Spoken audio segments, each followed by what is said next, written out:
Welcome back. Constitutional law experts say it is uncertain if the courts will allow for the October local government elections to be postponed, as no mechanism exists for such a decision.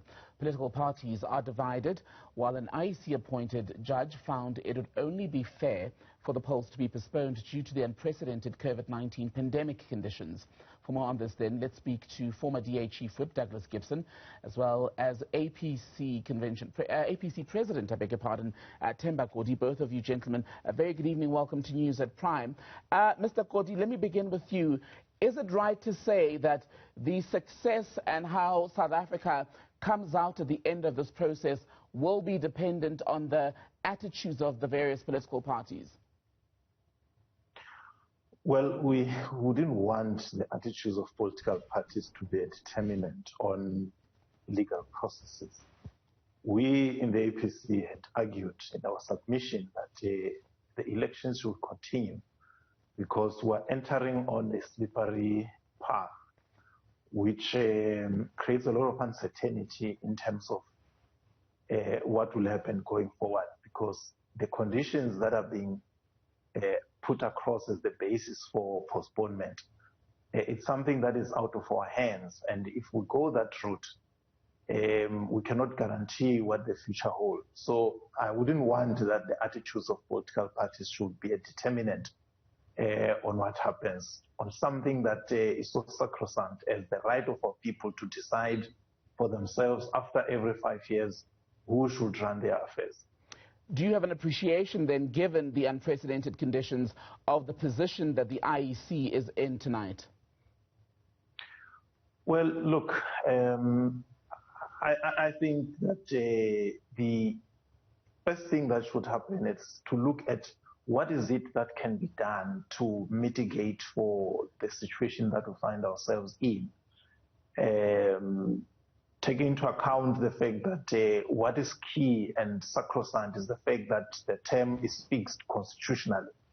And we've had by-elections that were run by the IEC, and I haven't seen any report that suggested that those by-elections were super spreaders. And you must recall that when Judge Moseneke drew his report, we're on level 4. Now we're on level 3. We look at the infection rates, they are going down.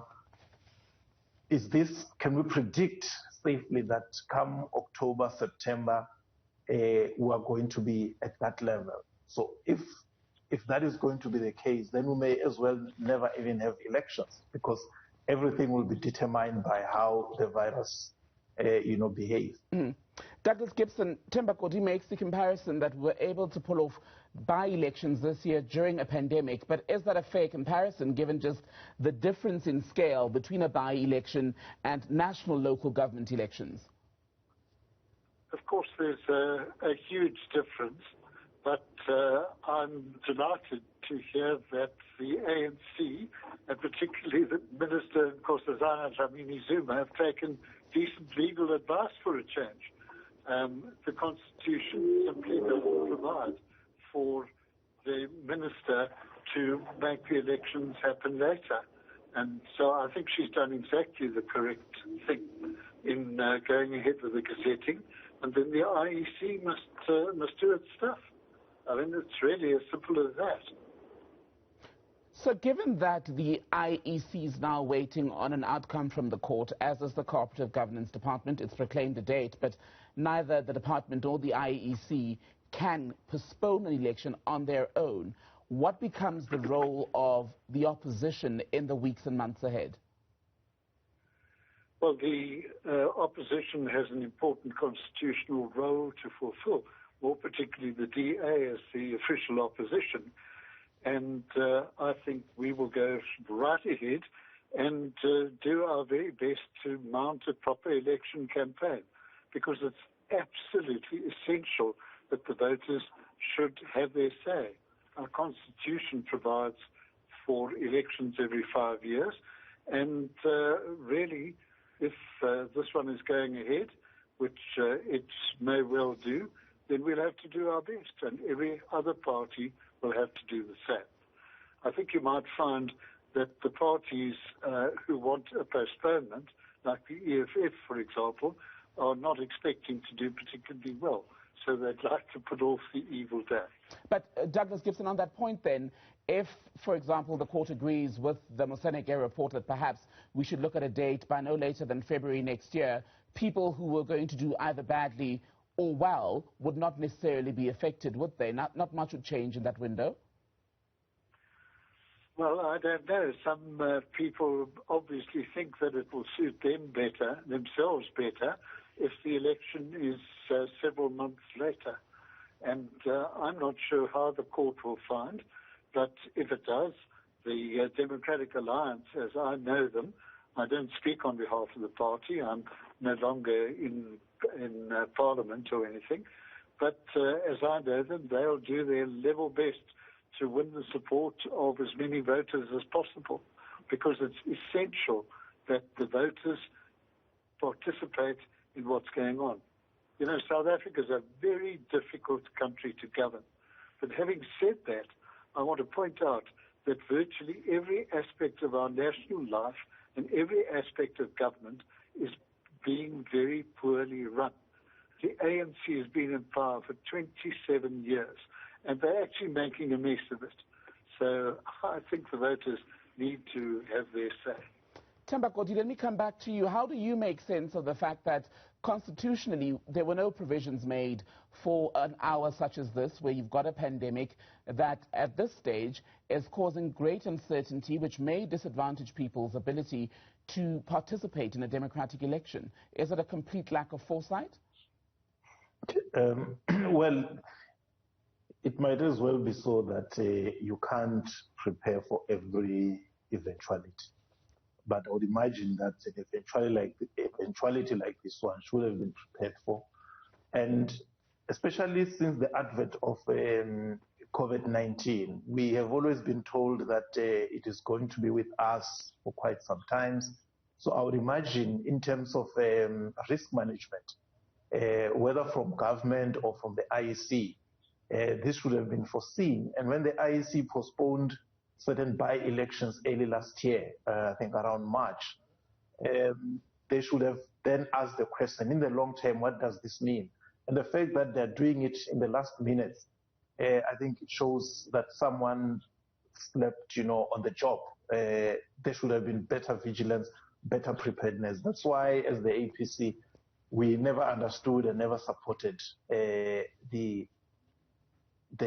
decision or the call, because there are parties that made the call as early as last year for the elections to be postponed. I think the EFF and the ANC did, toy around with that kind of idea. Why all these scenarios were not looked at? I think it is a dereliction of responsibility on the part of both government and the IEC. So we've spoken about the problems at length, Douglas Gibson. Say a court agrees to have the elections deferred to early 2022. What needs to happen at local council level, especially the councils where there are already big problems as far as whether the right leadership is in place, service delivery has been delayed by years? What needs to happen to hold those together until election day?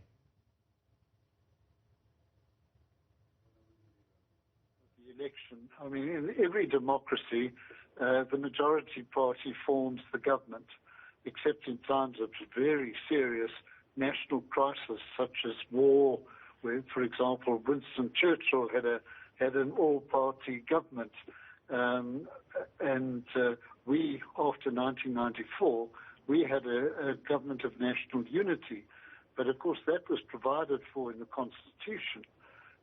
But, for example, President Mandela asked Tony Leon to join the cabinet, and Tony, after consulting very widely, declined on the grounds that at that stage what was necessary was not a larger government, it was a larger opposition. I think the situation is somewhat different now, and particularly at local government level, many towns and cities seem to be falling apart. And what it requires is a combined effort. And if that is so, you're going to have coalitions or governments of national unity.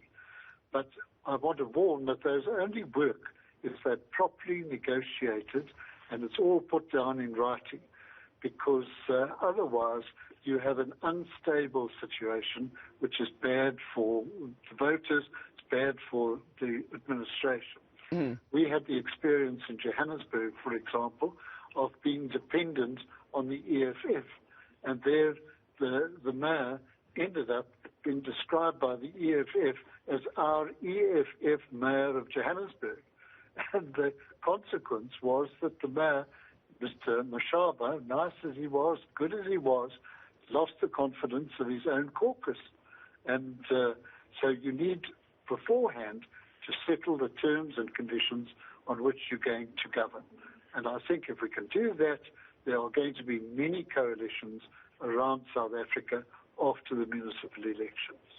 Based on what Douglas Gibson is saying, Thembi Godi, is it possible for South Africa to build municipalities that succeed in spite of what happens in council, in spite of the political figures and their political games? No, very, very, very true. Look, when we're talking coalitions, there are false coalitions where the numbers just do not add up for one party to have a majority or two parties to have a majority. But I think what will be ideal will be a coalition